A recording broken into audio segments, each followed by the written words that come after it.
Indian women's cricket team దశాబ్దాల కలను నిజం చేసింది. సుమారు 52 ఏళ్లుగా ప్రపంచ కప్ కోసం వేచి చూసిన భారతీయులకు అద్భుతమైన విజయాన్ని అందించింది.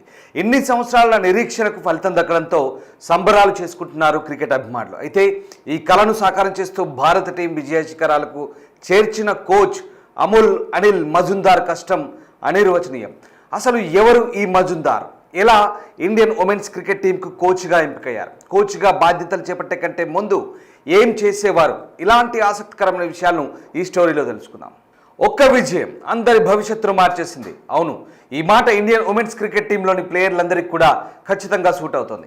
సోషల్ మీడియాలో ఫాలోవర్లు మొదలు ఏదైనా ప్రోడక్ట్కు ప్రచారకర్తలుగా వ్యవహరించే పారితోషికాల వరకు కూడా అన్ని లెక్కలు తారుమారయ్యాయి.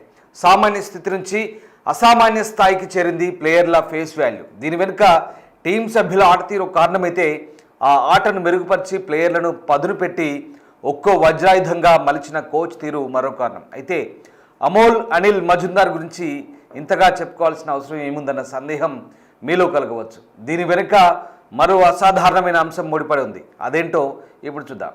సాధారణంగా ఏ క్రికెట్ టీంకైనా కోచ్గా వ్యవహరించాలంటే ఇంటర్నేషనల్ ఆటలో అద్భుతమైన ప్రతిభ కనబర్చి ఉండాలి.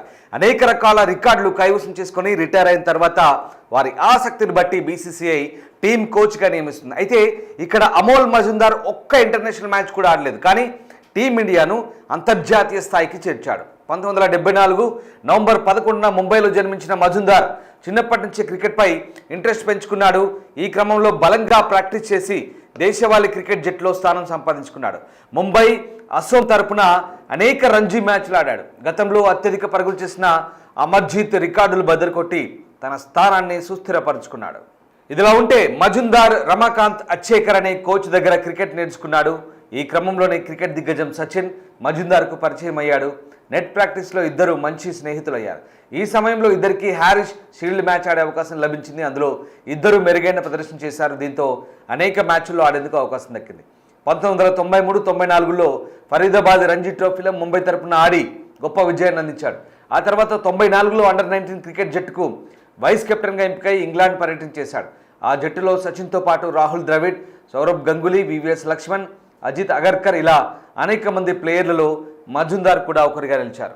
ఇలా ఫస్ట్ క్లాస్ క్రికెట్లో అద్భుతమైన ప్రదర్శన కనబరిచినప్పటికీ అంతర్జాతీయ క్రికెట్లో ఆడే అవకాశం మజుందార్కు వరించలేదు. తన తోటి ఆటగాళ్లైన సచిన్, ద్రవిడ్, గంగూలీ, లక్ష్మణ్ లాంటి వారు అంతర్జాతీయ క్రికెట్లో అప్పటికే అడుగుపెట్టి మంచిగా రాణిస్తుండడంతో మజుందార్ ఎంపిక కొంత కష్టమైంది. దీనికి కారణం జట్టులో స్పేస్ లేకపోవడమే అంటారు అప్పటి సెలెక్టర్లు.